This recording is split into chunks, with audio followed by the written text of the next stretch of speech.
السلام عليكم ورحمة الله وبركاته. ازيكم عاملين ايه؟ يا رب تكونوا جميعا بخير.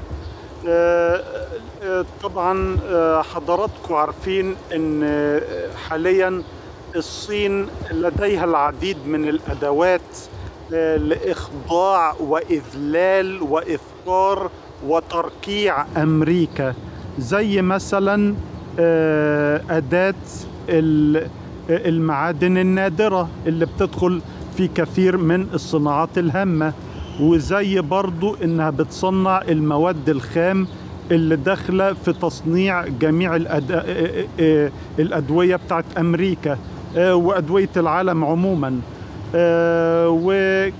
وبرضو الكوانتم تكنولوجي الصين تقدمت فيه بسرعة شديدة ومذهلة، وأصبح ليها براءات اختراع في هذا المجال أكثر من أمريكا بكثير.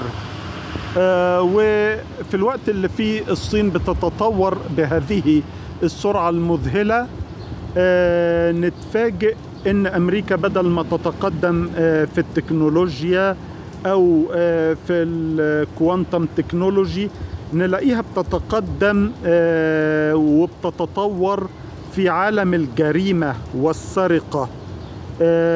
فحصل في مدينة سانيباد في كاليفورنيا ان محل مجوهرات مشهور بيملكه تاجر هندي، اسم المحل PNC.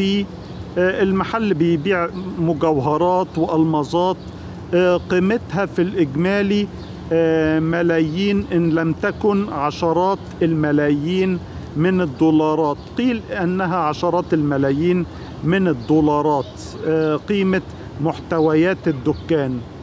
اللي حصل يا اخوانا ان 20 لص ملثم جم في 4 عربيات، 5 أشخاص في كل عربية، وسرقوا كل محتويات الدكان في دقيقة و27 ثانية. تطور مذهل في عالم الجريمة والسرقة، وطبعا ده شيء مخيف جدا. نسأل الله العفو والعافية وأن يحفظنا من كل سوء. طبعا أنا أتمنى من الله عز وجل أن الشرطة تقبض على كل اللصوص. هي الشرطة حتى الآن قبضت على 5 منهم فقط، وجاري البحث عن الباقين. أتمنى من الله أن كل محتويات الدكان ترجع لصاحبها، وأن يتم القبض على جميع اللصوص الذين شاركوا في تلك الجريمة، وأن ينالوا أقصى عقوبة، وأن تكون عقوبة رادعة حتى يكونوا عبرة، فلا تتكرر مثل تلك الجرائم ثانية. فيعني بعرف حضراتكم برضو إن أي إنسان لما بيجتهد ويعمل بيزنس، هو كده رحلة التعب والشقة بتاعته ما انتهتش. لا، انت ممكن المتجر ده بمحتوياته كل شقة عمرك ده يضيع في لحظة.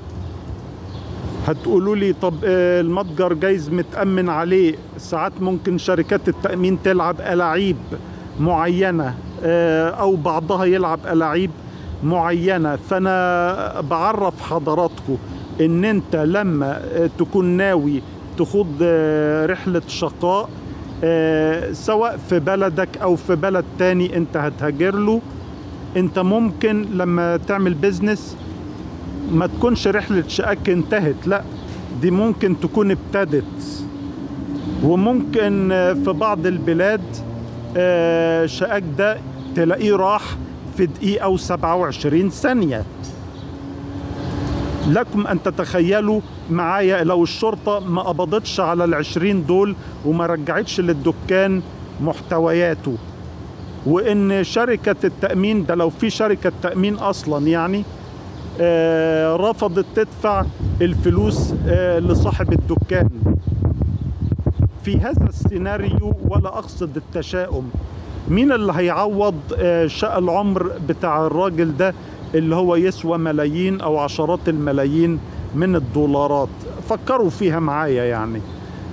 فعشان كده أنصح برضو أي حد عنده بيزنس في أمريكا إن هو يزود من الأمن والأمان وأجهزة الأمن والأمان في الدكان بتاعه، لأن الجريمة والسرقة مش التكنولوجيا في أمريكا بيتطوروا بسرعة.